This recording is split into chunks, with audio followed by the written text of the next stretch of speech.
चलिए हम लोग some basic concept of chemistry class 11th का बहुत सारे चीज़ों को जान गए हैं। अब हम लोग जानेंगे साइंटिफिक नोटिफिकेशन के बारे में, जिसको हिंदी में क्या कहते हैं हम लोग, वैज्ञानिक संकेतन। और ये वैज्ञानिक संकेतन क्या होता है वो आप देख लें। n × 10⁻n यही आपका वैज्ञानिक संकेतन है, जिसमें से ये n आपका क्या हो जाएगा 1.0029999। ठीक है, इसी के बीच में होना चाहिए। अर्थात क्या मतलब हो गया इसका, n का मतलब क्या हो गया, जो 1 और 10 के बीच में हो, यानी कि 1 से छोटा नहीं होना चाहिए और 10 से बड़ा नहीं होना चाहिए। दैट मीन्स 9.99 से बड़ा नहीं जाना चाहिए आपका। और ये जो n है, ये n आपका पॉजिटिव या नेगेटिव हो सकता है। ये पॉजिटिव कब होगा और नेगेटिव कब होगा, तो इसके लिए एक चीज याद रखेंगे, जब आपका decimal move to left, decimal अगर किसी भी संख्या में डेसिमल क्या होगा, लेफ्ट साइड में अगर मूव करेगा तो पावर क्या हो जाएगा, प्लस में आ जाएगा, यानी कि n का वैल्यू आपका प्लस हो जाएगा। और नेगेटिव कब होगा आपका, डेसिमल मूव टू राइट। अगर डेसिमल आपका अगर दाएं तरफ अगर मूव करता है तो आपका हमेशा पावर क्या आ जाएगा, नेगेटिव में आएगा। ठीक है, अब बात यह आ गई कि आखिर इस साइंटिफिक नोटेशन का जरूरत क्यों पड़ा, साइंटिफिक नोटिफिकेशन का जरूरत क्यों पड़ा। जैसे देखिए हम लोग एक एग्जांपल लेते हैं, बात करते हैं कि total number of particle present in 1 mole hydrogen, यानी कि H। ठीक है, तो आप क्या जानते हैं कि भाई 1 मोल है तो 1 मोल का वैल्यू तो हमारा 6.022 × 10⁻23 है, ये ना। तो इसका मतलब है कि total number of particle present in 1 mole hydrogen तो इतना होगा। तो यही चीज आप जो लिख रहे हैं यही तो वैज्ञानिक संकेतन है।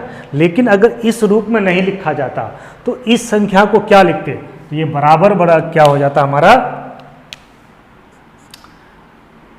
6.6022 हो जाता। 3 डेसिमल यहाँ था, डेसिमल को हमने हटा दिया, तो अब 1 2 3 4 5 6 7 8 9 10 11 12 13 14 15 16 17 18 19 20, यानी कि ये जो आपने संख्या लिखा गया अभी यही बराबर ये है।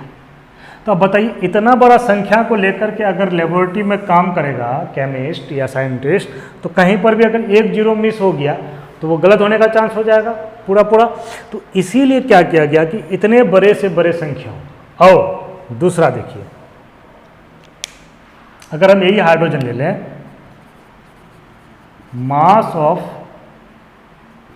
1 एटम ऑफ हाइड्रोजन, ठीक है, हाइड्रोजन के एक एटम का मास क्या हो जाएगा, तो भाई हाइड्रोजन का मास कितना होता है, मास ऑफ हाइड्रोजन 1.008, अर्थात कि 1 हो गया ग्राम पर मोल। तो यानी कि 1 मोल हाइड्रोजन का मास है 1 ग्राम। तो बताइए 1 मोल हाइड्रोजन का मतलब इतना सब हाइड्रोजन का मास है 1 ग्राम, तो 1 हाइड्रोजन का मास कितना होगा, तो 1 बटे इतना आ जाएगा, कितना, मास ऑफ 1 हाइड्रोजन एटम बराबर क्या हो जाएगा 1 ग्राम बटे 6.022 × 10⁻23। और जब आप इसको इससे भाग देंगे तो आपका वैल्यू कितना आएगा वो मैं आपको दिखाता हूँ। ठीक है, यहाँ समझ में आ गया। मास ऑफ हाइड्रोजन कितना होता है 1 ग्राम पर मोल, दैट मीन्स 1 मोल हाइड्रोजन का मास 1 ग्राम, इसलिए मास ऑफ 1 हाइड्रोजन एटम क्या हो जाएगा 1 ग्राम अपॉन इतना। अब इसको डिवाइड करने से कितना वैल्यू आएगा वो मैं आपको दिखाता हूँ।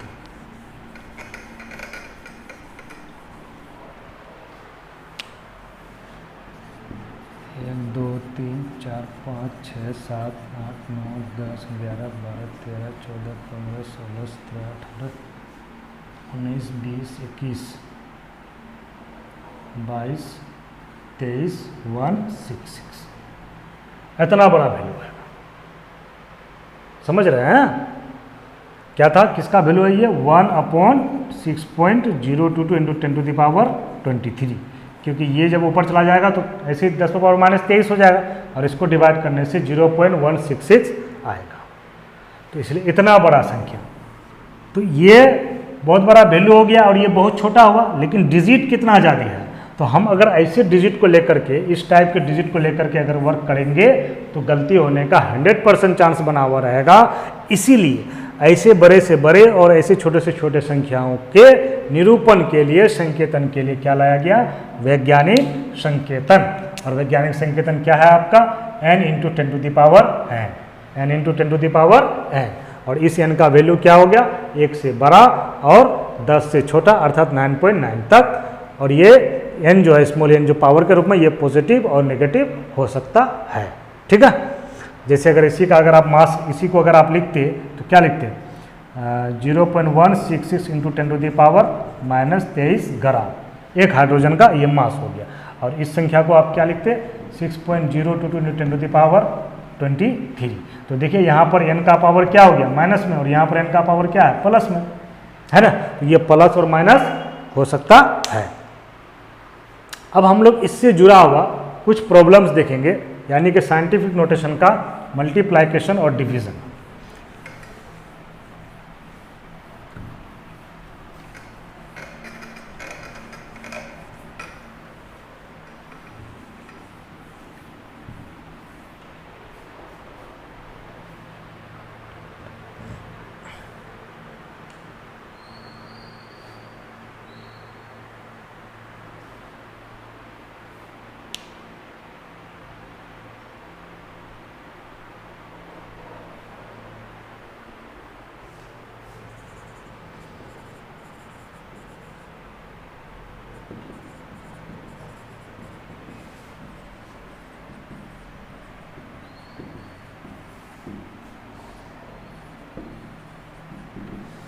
साइंटिफिक नोटिफिकेशन या नोटेशन भी हम इसको लिख सकते हैं।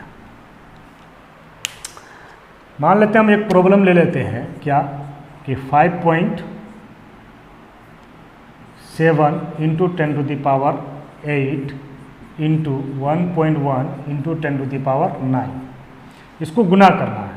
तो इसको गुना करने के लिए आप क्या करेंगे, 5.7 इंटू 10⁸ इंटू 1.1 इंटू 10⁹। यहाँ देखिए आधार समान है तो क्या हो जाएगा, पावर जुड़ जाएगा, आप मैथ की दुनिया से जानते हैं। ठीक है, अब इसको हम लोग इससे गुना कर देंगे। 11 7 77, 7 बच गया, 11 5 55 और 7 कितना हो गया, 62। दो संख्या के बाद डेसिमल आ जाएगा। ठीक है, बन गया ये। इस तरह से हम इसको क्या करेंगे, गुना कर लेंगे। अब अगर हमारा भागा वाला प्रॉब्लम हो, क्या हो, भागा वाला प्रॉब्लम हो, हम इसी को थोड़ा सा चेंज कर देते हैं।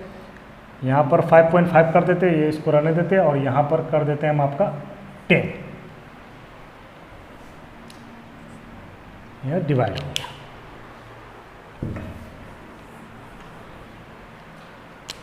अब इसमें देखिए क्या हो जाएगा, 5.5 इंटू 10⁸ अपॉन 1.1 इंटू 10⁻10।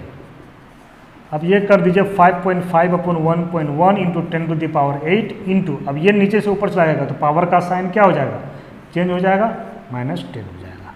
इसको इससे डिवाइड कीजिएगा, 5.0 आ जाएगा। अब यहाँ पर देखिए 10⁸ और 10⁻−10, तो क्या हो जाएगा, ये छोटा है ये बड़ा है, तो ये माइनस में वैल्यू आ जाएगा, -2 हो गया आंसर।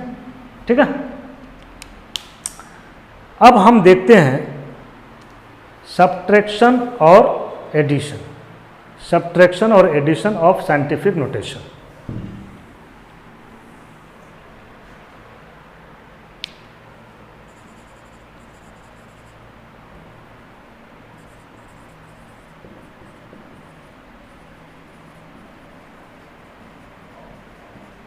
यानी कि जोड़ और घटा, किसका, वैज्ञानिक संकेतन का, addition and subtraction of scientific notation.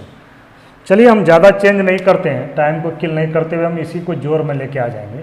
यहाँ पर क्या कर देंगे, हम प्लस कर देंगे। देखिए, जब भी जोड़ और घटा वाला बात हो वैज्ञानिक संकेतन का, तो सबसे बड़ा जो दिमाग आपको यूज करना है वो क्या करना है कि जो पावर है इसको इक्वल करके कॉमन ले लेना है। तो अब मान लेते हैं हम 8 को 10 बनाएंगे या फिर 10 को 8 बनाएंगे तो क्या होगा। चलिए 10 को 8 बनाते हैं।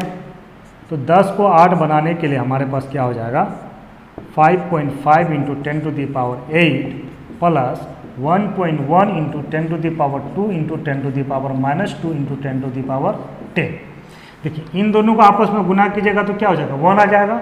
यानी कि इस दोनों के यहाँ लाने से हमें कोई नुकसान नहीं है, लेकिन फ़ायदा क्या है, अब देखिए इसको इसके साथ में और इसको इसके साथ में गुना कर देंगे।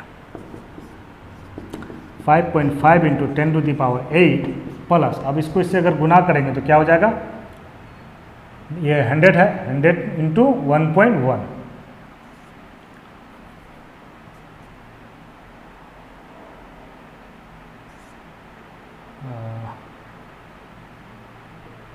गुना 10 पर। अब ये देखिए -2 और ये 10 है तो ये क्या हो जाएगा, 8 हो जाएगा।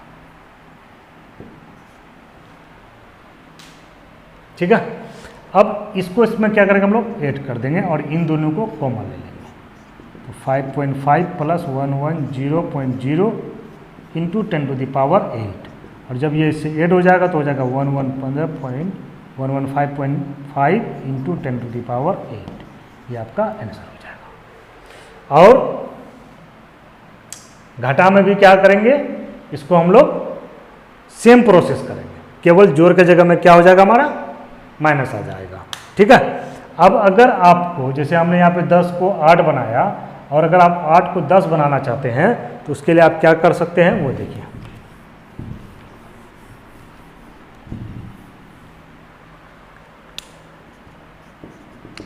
फाइव 5.5 कर दीजिएगा 10 टू द पावर -2 को, और 10 टू द पावर 2 को इधर कर दीजिएगा। तो ये लोग दोनों आपस में गुना होकर क्या हो जाएगा, 10 में पावर 10, और ये इससे गुना हो जाएगा। ठीक है, तो यानी कि आपको काम क्या करना है, पावर को इक्वल करने का काम करना है। और कौन सा पावर लेने से हमारा दोनों, ये दोनों पावर हमारा इक्वल हो जाएगा, इस चीज़ का आपको ध्यान रखना है। ठीक है, तो इस तरह से हम लोग वैज्ञानिक संकेतन का क्या करेंगे, उपयोग करेंगे।